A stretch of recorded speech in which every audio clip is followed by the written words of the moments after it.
You know what's funny? Most people who want to run a 5K never actually run a 5K. They think about it. They buy the shoes. They download the app. They tell their friends, "Yeah, I'm getting into running." And then, nothing. They go out once, feel like their lungs are on fire after 2 blocks, and convince themselves they're just not a runner. And honestly, that might be the most ridiculous excuse I've ever heard in my life. Because here's the thing. Nobody is born a runner. Not even close. Every single person who runs a 5K today was once gasping for air on the side of the road, wondering why they thought this was a good idea. The difference between them and you: they didn't quit when it got uncomfortable. That's it. That's the whole secret. So if you're sitting here thinking running just isn't for you, I need you to stay with me for the next few minutes. Because what I'm about to tell you is going to completely change how you look at this. And if you're new here, hit subscribe, because this is just the beginning of a journey we're taking together. And trust me, you don't want to miss where it goes. Alright, so here's what this video is really about. This isn't one of those "here are 10 tips to run a 5K" videos that you forget about the second you close your laptop. This is a conversation, a real one. I'm going to talk to you like I talk to my friends when they come to me and say, "Hey, I want to start running, but I don't even know where to begin." And the first thing I always say is, stop overthinking it. You've been making this harder than it needs to be. This is episode 1 of a series we're building together. From absolute beginner all the way to the kind of runner who doesn't just survive 5Ks, but actually gets faster, stronger, and starts setting personal records. We're going to get there. But today, we start at 0. So drop a comment below right now and tell me, have you ever tried to run and given up? Because I guarantee you're not alone. And I want to see just how many of us started in the exact same place. Let's get into it. Here's the reality check that nobody wants to hear. The reason you can't run a 5K without stopping has almost nothing to do with your fitness. Read that again. It's not your lungs. It's not your legs. It's not your weight or your age or the fact that you played 0 sports in high school. The number 1 reason beginners fail at running is pace. They go out way too fast. Every single time. I don't care who you are. If you're new to running, you are running too fast. You think you're running slow? You're not. You're still running too fast. This is the brutal truth that coaches and running apps don't hammer into you hard enough. So I'm going to say it plainly. If you can't hold a conversation while you're running, you're sprinting. And you can't sustain a sprint for 5K. Nobody can. Not even elite athletes run race pace for every training run. So, if you're going out there and you're dying, after the first half mile, it's not because you're out of shape. It's because you've been treating every run like a race. Stop. Slow down so much that it feels almost embarrassing. Like embarrassingly slow. So slow that you think people watching you would laugh. That's slow. That's your pace right now. And I know that feels weird. I know it feels like you're not even trying. But that's exactly the point. You shouldn't be trying that hard yet. You should be building the engine before you push the accelerator. And right now, your engine is still being assembled. Here's something even worse than the pace problem. Most beginners have no plan. 0.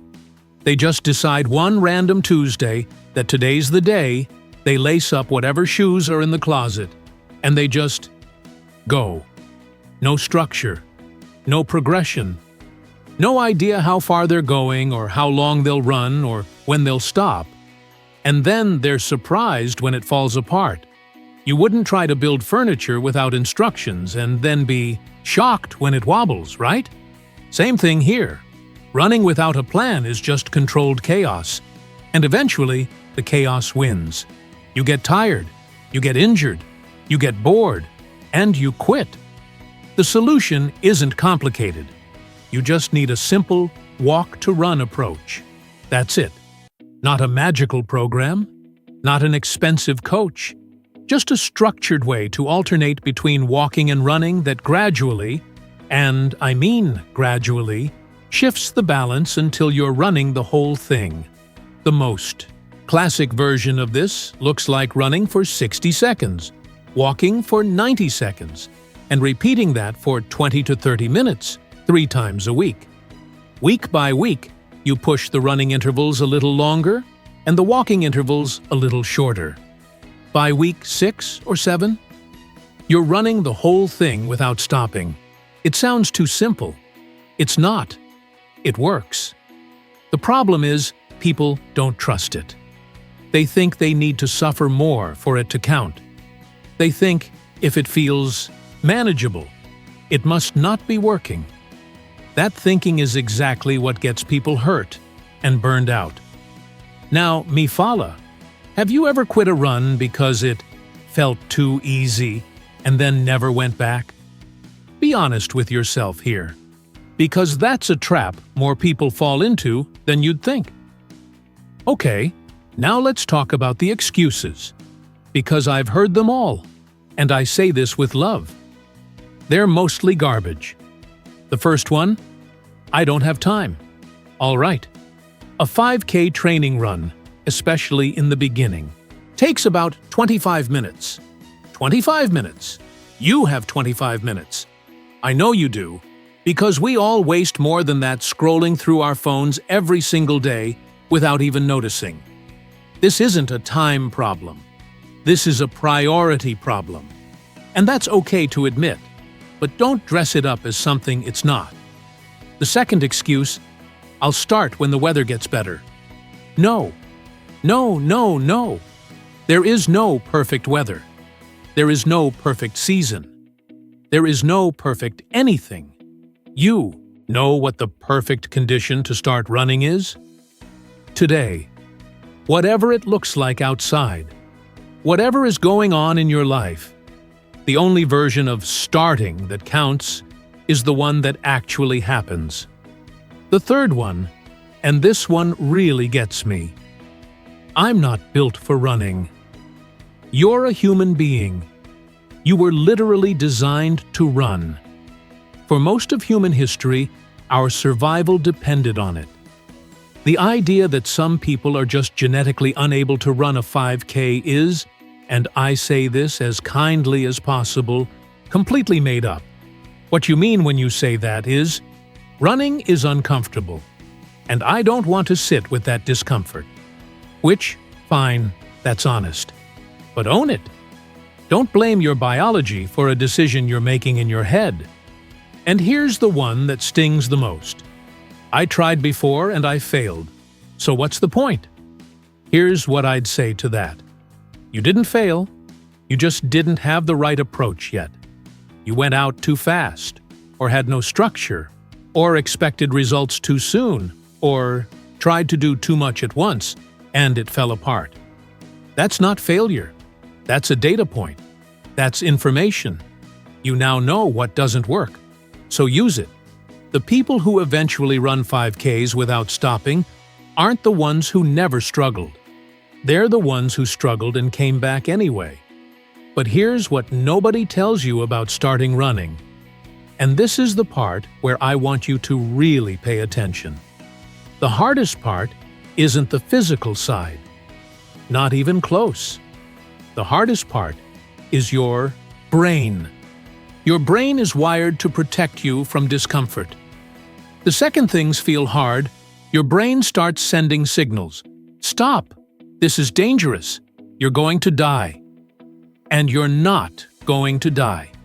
You're mildly out of breath. There's a huge difference. Learning to distinguish between this is uncomfortable and I can push through and something is actually wrong is one of the most important skills you'll develop as a runner. In the beginning, almost everything your brain tells you is a lie. You're too tired. Probably not. You can't do this. You definitely can. Just stop and walk. Nobody will care. Maybe, but you'll care. That internal negotiation? That's the actual sport. That's what you're really training. The physical conditioning will come. Faster than you think, honestly. But learning to run through discomfort without letting your brain shut you down? That's the real work. So let's talk about what actually works. First, gear that doesn't get in your way. You don't need much, but you do need running shoes that actually fit you. Not your old cross trainers, not the cool-looking basketball shoes. Running shoes. Go to an actual running store if you can, and let them watch you walk. They'll find you something that fits your foot and your gait. This is one purchase that is actually worth making before you do anything else, because bad shoes don't just make runs uncomfortable. They put you on the injury list before you even get started. Second, accountability. Tell someone. Tell a friend. Post about it online. Sign up for an actual 5K that's 8 weeks out and pay the registration fee. Nothing lights a fire under you like money on the line and a public commitment. Third, set a non-performance goal for your first run. Don't worry about pace. Don't worry about distance. Your only goal for the first week is to go out 3 times and come back. That's it. No pressure, no expectations. Just show up, do your walk-run intervals, and go home. Build the habit before you build the speed. Because here's the thing about habits. Once running becomes something you just do, like brushing your teeth, the motivation problem disappears. You stop asking yourself if you feel like going. You just go. Seja sincero aquí. How many times have you waited to feel motivated before doing something, only to never feel motivated and never do it? That's not how it works. Action creates motivation, not the other way around. You go run first. Then you feel good about it. Then you want to go again. But you have to take that first step before the feeling follows. Let's talk about one more thing that trips up beginners constantly. Breathing. People lose their minds over breathing when they run. Should I breathe through my nose, my mouth, count my breaths, use some special technique? Here's what I tell everyone. Breathe however you naturally breathe when you're walking fast. Don't force a pattern. Don't hold your breath. Don't try to time your inhales to your eat steps.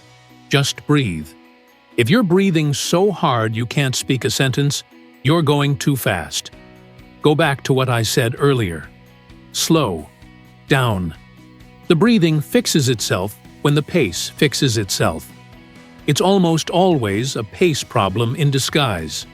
And while we're at it, that side stitch you get, that stabbing pain in your ribs that makes you want to fold in half, also usually a pace problem. Also made worse by eating too close to a run or not warming up. The fix? Slow down, take a deep breath, exhale forcefully, and press on the spot with your hand. It'll pass. It always passes. It's not a sign you're broken. It's a sign your body is still getting used to this. And it will get used to it. Faster than you think. Here's a truth I want you to sit with for a second. Every run you do in the next 8 weeks is an investment. Not in your race time. Not in your weight. Not in your performance. In your identity. You are building the identity of someone who runs.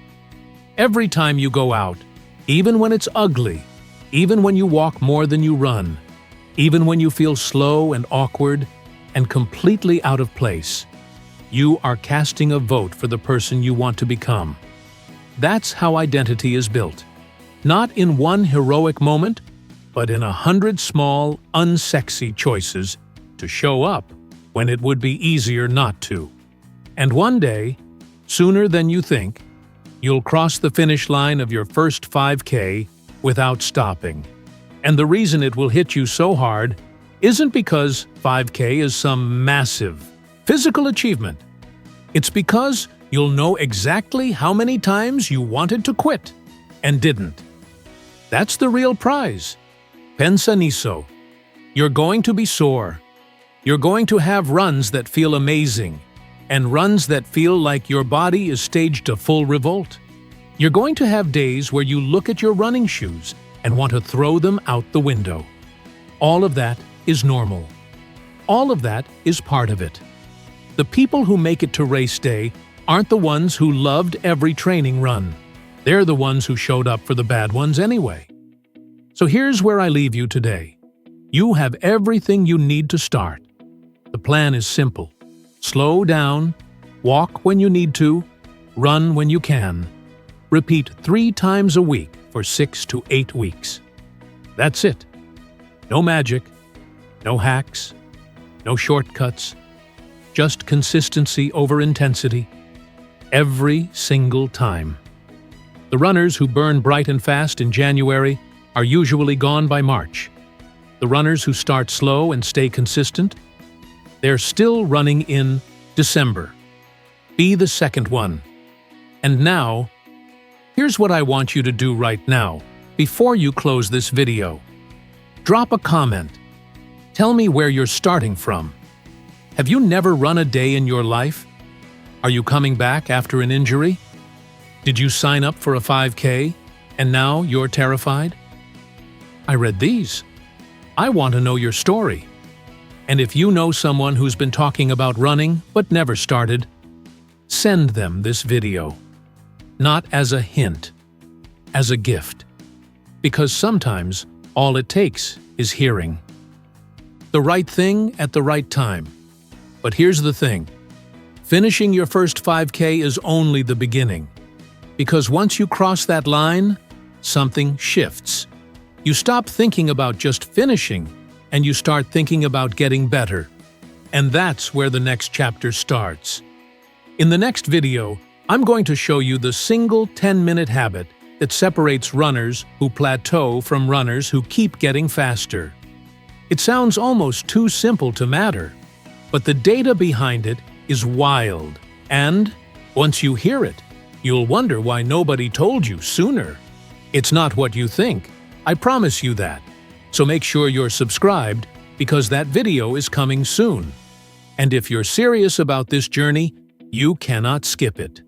The 5K is just the door. What's on the other side? That's where things get really interesting. Let's go.